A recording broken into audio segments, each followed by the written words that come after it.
Michael! Don't leave me here! Michael! Michael! Help me!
Today is Narcissistic Abuse Awareness Day, and it pleases me no end to see my brainchild accepted into the mainstream. Millions of people around the world are aware today of narcissists, their behavior or misbehavior, and the particular form of abuse, the likes of which there is none, narcissistic abuse. I was the first to describe it in the 90s and popularize it over the next 10 years when I've had the only website on narcissism and the only 6 support groups on narcissism online, well into 2004. And then all hell broke loose and people discovered that there's money in narcissism. So now everyone and his dog or cat are experts on narcissistic abuse, coaches, trainers, you name it. I'm glad that I created a cottage industry and have been sustaining so many tens of thousands of people around the globe. It's a gratifying feeling. I've made a difference. But this is not the topic of today's video. Self-congratulation is always welcome, of course. No one else will congratulate me, so I congratulate myself. This is an example of self-supply. Today is a jealous day. I'm jealous. I'm full of gel. And so we're going to discuss, normally, stupidity. Why? Oh, why is the narcissist so bloody stupid? Is he for real? Now, when I say he, it of course pertains to she as well. Gender pronouns are interchangeable.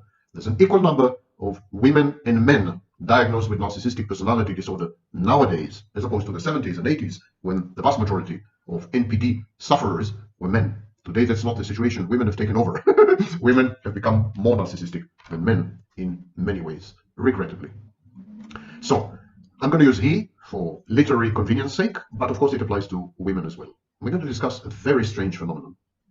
The fact that even highly gifted, highly endowed, highly intelligent, extremely high IQ narcissists are total retards when it comes to life itself. Narcissistic abuse and its multifarious manifestations.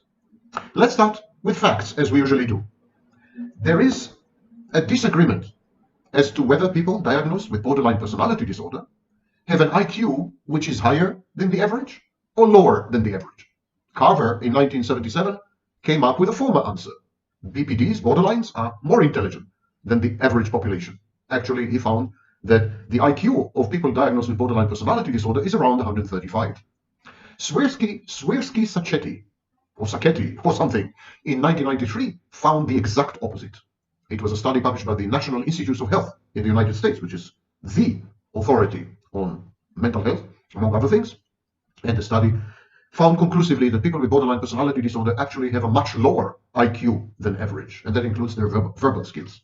And the same debate has been raging for decades over narcissistic personality disorder, psychopathy, and so on and so forth. But this, what is the level of IQ they have, and how much IQ they have, this may be the wrong question, because IQ tests measure types of intelligence that have little to do with life skills, and perspicacity.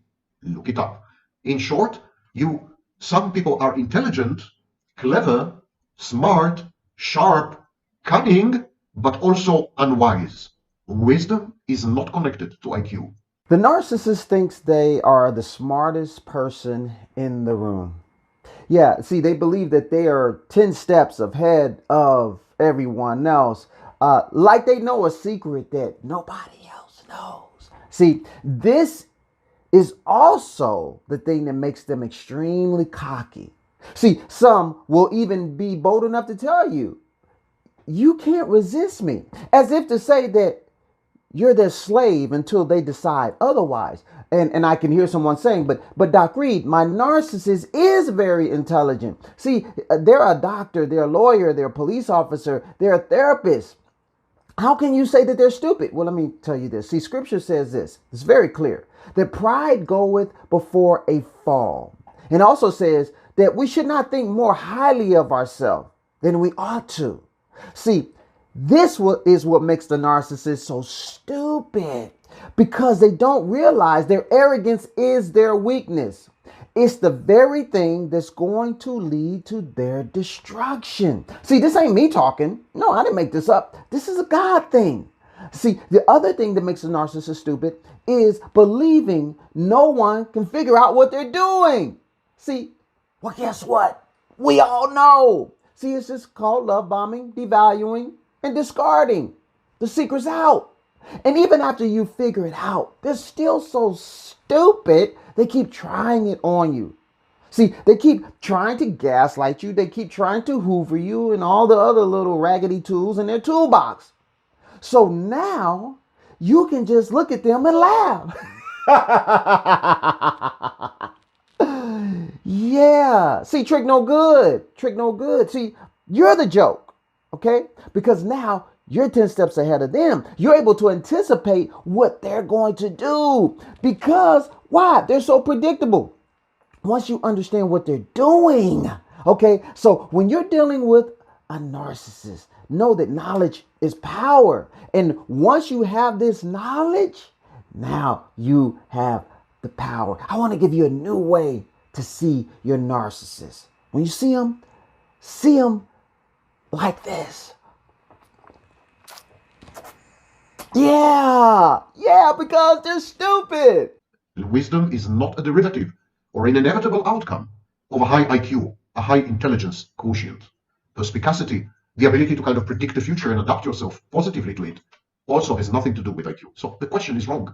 The question we should be asking is, are narcissists and borderlines and psychopaths and so on, cluster B personalities, dark personalities, are they wise?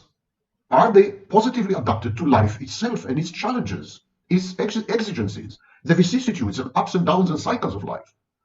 Are these people built to live and to survive and to thrive? Or does the disorder preclude all these? This is the topic of today's video. A few terminological issues, lexical points. Pseudo-stupidity is not the same as stupidity.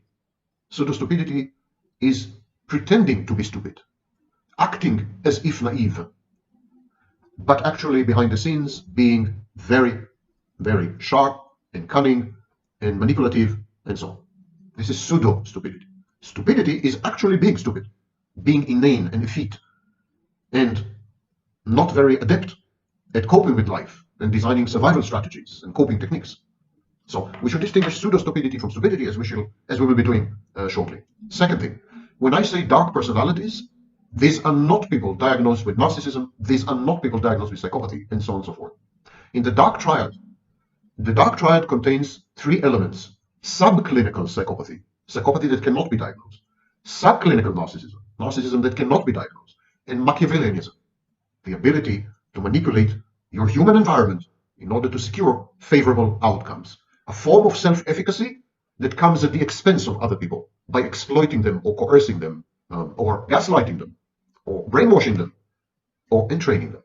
So these are terminological issues. Remember, and replay if you have to. Okay, so let's proceed. Why do we find some narcissists, some borderlines, some psychopaths, actually the majority of them, why do we find them a bit stupid? Why do they commit so many mistakes? Why are they error prone? Why do they rarely get anything right? Anything from relationships to the workplace? why do they misread other people so egregiously? Almost to the level of autism spectrum disorder. What's wrong with these people? What's wrong with cluster B people? The cluster B personality disorders are either pseudo-stupid or stupid. For example, covert narcissists are pseudo-stupid. They pretend to be stupid because they know that by acting stupid, people around them will put their guard down and will give them an opportunity to penetrate the defenses of other people and manipulate them and obtain the desirable results. So this is pseudo-stupidity. People who are covert narcissists, they're also pseudo-humble. They display pseudo-humility. They pretend to be modest. They describe themselves as hapless victims. They're never to blame for anything. They're never guilty of anything. They've never done anything wrong. They are just continuously being victimized and preyed upon. And they're codependent, actually. And so on. This is a form of pseudo-stupidity. It's to put yourself down, to underestimate your capacity to read other people, to manipulate other people, to interact with other people, to claim that somehow you're disabled. And that's why you keep falling prey to predators. It's a form of pseudo-stupidity. It's typical of covert narcissists. The overt narcissists, the grandiose narcissists, and the borderline, and the psychopath, they're simply stupid. They're not pseudo-stupid. They're really, really, actually stupid. And in this video today, I will explain to you why. I'll give you the reasons. And there are so many of them, so many reasons, so many causes, so many etiologies, or what we call etiopathology. There's such a background of dynamics which are not helpful, not conducive to wisdom, that what is shocking is that these people survive at all. I mean, they are so profoundly moronic because they can't help it. That's the way they're built. Start with grandiosity.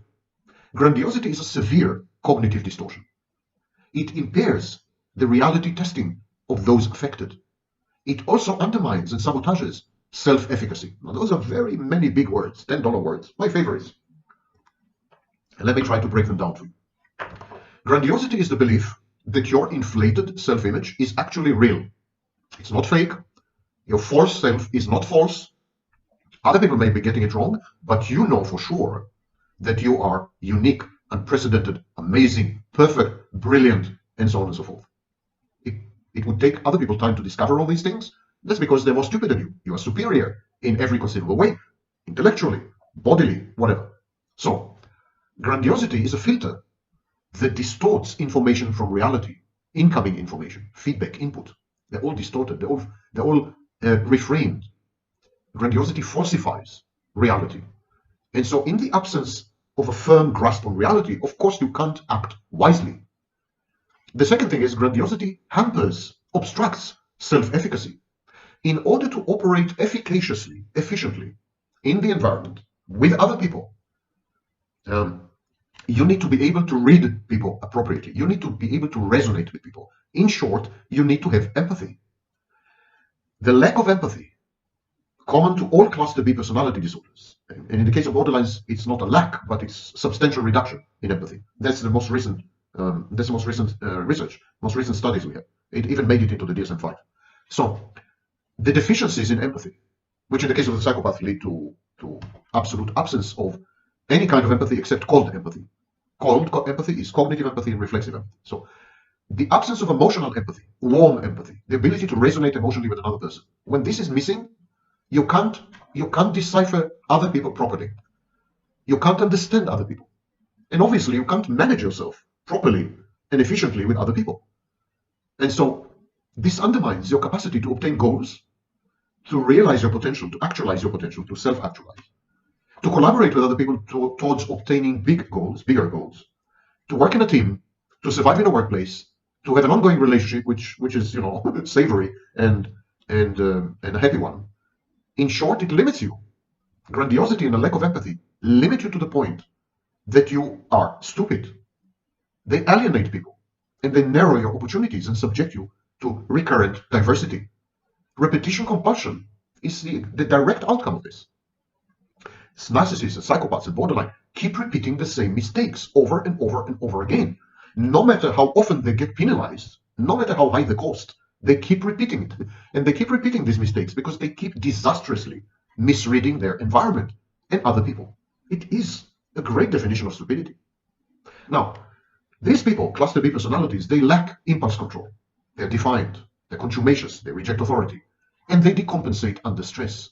Their defenses crumble, and they act inanely, crazy-making. They do insane things. And these drawbacks guarantee frustration or worse. Again, acting in a self-defeating, self-handicapping, self-destructive manner is a form of extreme, ingrained, profound stupidity. Next thing, next mechanism. In most of these disorders, there's extreme dissociation, especially in borderline personality disorder, but also in narcissism. There is dissociation. And because these people are dissociative, they're very bad at learning from past experiences. They never learn the lesson. Not because they aren't able to derive a lesson, but because they keep forgetting the facts and the details. Or they keep rewriting history to conform to their grandiose, fantastic, inflated self-image. And so there's no learning. These people never learn. And again, it leads to repetition compulsion. Covering the same ground, the same swampish, quicksand ground. Their previous actions adumbrate their next actions. Their obstinacy, what appears to be obstinacy, is actually panic. These people are in panic because they know that they don't know. They have no database of life experience that they can draw on safely. They are not sure of their own experiences. They're not sure whether their memories are true or some kind of fictional concoction. It's a nightmarish existence. They go through life second-guessing themselves, confabulating in order to bridge memory gaps. It's terrifying. It's like having a very, very short-term memory without any long-term memory. A goldfish memory, a Korsakoff syndrome memory. It's pretty frightening. But it also leads to what strikes observers as extreme stupidity. I mean, for Christ's sake, you've done the same thing a few years ago. Why did you do it again? Why do you keep repeating your mistakes and your misbehavior and your misdeeds and your misconduct? And why do you keep finding yourself in the throes of conundrums and scandals and mess and worse, threats? And why do you keep driving yourself into situations which represent risk and danger and adversity, doing precisely, replicating actions that you've done before? It's a form of stupidity. These people are also entitled. They think they're entitled to special treatment without any commensurate accomplishments. And they're manic, like in bipolar, they're manic. So they never plan thoroughly. They're sloppy. They execute with no attention to detail. So everything goes awry, everything goes wrong, everything looks shoddy and con-artistic in a way. And so they appear to be incapable of the perfection that they attribute to themselves, or even much less. They appear to be a kind of poor imitation of the real thing. And this strikes people as truly stupid, because with a minimal investment of resources, they could have accomplished so much more. They could have done, they could have achieved, they could have granted themselves the access that they so seek to higher paying jobs, to better looking people, to more accomplished professionals, to institutions and so on. They deny themselves all these opportunities by refusing to invest, to commit. This is not laziness. It transcends laziness. It's some kind of resignation. It's like saying, well, if the world doesn't realize how deserving I am, how entitled I am, even without any effort on my part, then something's wrong with the world. I'm not gonna justify the world's ignorance and nescience and stupidity. How come they don't realize that I'm the world's leading genius, or the most drop-dead gorgeous woman, or the most amazing scholar? Or how come they don't realize this? They should have. And I should have to put no effort into communicating this to them, or justifying it, or underlying it, or founding it, or anything. I don't need to work hard. This is so self-evident that I'm superior and perfect and brilliant and godlike and amazing and omnipotent and omniscient. It should come as a self-evident truth, like in the Constitution of the United States, This is, of course, extremely stupid. At the heart of all this is the fact that these people are immature. They're the mental equivalents of children. And this renders them naive and gullible. They're very open to manipulation, to this extortion. They're prone to being victimized by con artists and swindlers because they trust themselves to never fall prey to a predator. It's part of their grandiosity. But there's another reason. Over the years, over the decades of their lives, these people have learned to leverage the appearance of infantile haplessness and helplessness. This infantile helplessness is a signal. What they're saying is, please don't hurt me, I'm just a baby. Please don't hurt me. Please don't hurt me. I'm a simpleton. Please don't hurt me. I'm naive and gullible. It is a kind of mimicry. I refer you to my video, the video that I made about mimicry. Stupidity in this case is a kind of mimicry. They're pretending to be a lot less than they are, a lot less dangerous, a lot less evil, a lot less manipulative, a lot less Machiavellian, a lot less narcissistic, a lot less grandiose, a lot less worldly, and so on and so forth. They pretend to be terrified. They pretend to be hopeless. They pretend to be amiable. They pretend to be naive. And so they pretend all these things in order to fend off potential threats and predators. It's a Machiavellian tool, in effect. It's a manipulative strategy.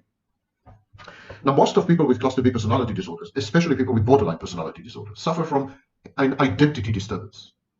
Because they have memory gaps and severe dissociation, they are unable to form a stable core identity, and so they fluctuate between various identities on the fly, in response, in reaction to environmental pressures and stresses and stressors. So, because there's no core identity, there's identity disturbance, these people are unable to maintain continuity and coherence. They depend on other people for external regulation of a sense of self-worth in the case of narcissism, or external regulation of emotions and moods in the case of borderline. And so, when you observe them from the outside, they appear to be fickle, unstable, stupidly disloyal to themselves, or even without selves. It's as if they are suggestible. The latest fad, the latest fashion, the latest statement, the latest question, turn them around 180 degrees. They don't have a stable center of gravity. They are catastrophically influenced by every bit of information from the environment and every push and pull of other people. We call this suggestibility. It's very common in histrionic personality disorder. And this extreme dependency on external input makes them look really, really stupid. Additionally, these people have alloplastic defenses. They tend to blame other people, or the environment, or God, or the universe, or the world, or reality, what have you, or natural disasters, or whatever. They tend to blame the outside for their own misjudgments, miscalculations, defeats, and failures.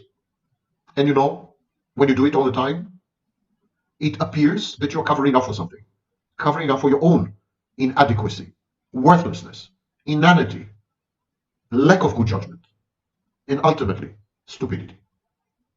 Generally, with alloplastic defenses comes a paralyzing external locus of control. It's as if people with cluster B personality disorders say, our fate is determined from the outside, there's nothing we can do about it. But this creates behaviors which are erroneously identified with stupidity. For example, indecisiveness, reticence, reluctance, avoidance, withdrawal. These are all behaviors of avoiding the world because the world is perceived essentially as hostile and malevolent and in control of their lives. And this indecisiveness or avoidance, they appear to involve, a lack of intelligence, simply a lack of intelligence. I mentioned dark personalities. Dark personalities may be Machiavellian, but they are so embedded in fantasy. All these personalities have fantasy defenses. They're so paranoid. This paranoia is a form of grandiosity. It puts you at the center of attention, malign attention, malevolent attention, but still attention. So these personalities are fantastic. They're in fantasy much more than in reality. They're paranoid. Everyone is a persecutory object. Everyone is a potential enemy or a real one. They are into conspiracy theories, global or personal, and they are firewalled. They're separated by rigid defenses. So put all of these together, and people immediately spot them, immediately see through them, if they're willing. Because many people are not willing to see through these defenses and behaviors and so on. That's not the topic of today's video. But if you are willing, the narcissist, the psychopath, the borderline, on the first meeting, in the first 5 minutes, present you with a visit card. And on this visit card is a complete list of all their problems and all their dysfunctions. And so they're not very good at deceiving people or manipulating them unless the victims want to be deceived, unless the victims derive some benefit from being manipulated. And this is why these personalities resort ultimately and pretty fast to entraining, brainwashing, and coercion. That's why they deteriorate into coercive acts, almost invariably. And finally, cluster B personalities are post-traumatic. They are compensatory. They're broken. They're false. At the core of each and every one of them, there's a bad object, a series of introjects, series of voices which are harsh and critical and even sadistic. They have internal enemies. Many of their internal objects are persecutory. And so this constant battle zone, this constant civil war, leads them to abuse substances and develop addictions. All in all, these people are a sorry sight, and intelligent as they may be, they're absolute unmitigated idiots, inadequate, failures, losers. The reification of a life rejected, a potential wasted, and a total misapprehension and miscomprehension of life, the world, and others. These people, narcissists, borderline, psychopaths, they're invalids. They're extremely disabled people. And their disability reaches the point where it far outweighs any IQ they may have. The ability to solve mathematical equations is very nice, but how often do you need it in real life? The capacity to synthesize insights from various disciplines is astounding, but how often do you do that in a lifetime? And how do you cope with your wife, lovers, children, co-workers, bosses, the authorities, the law? How do you survive life itself if you don't know the first thing about being human?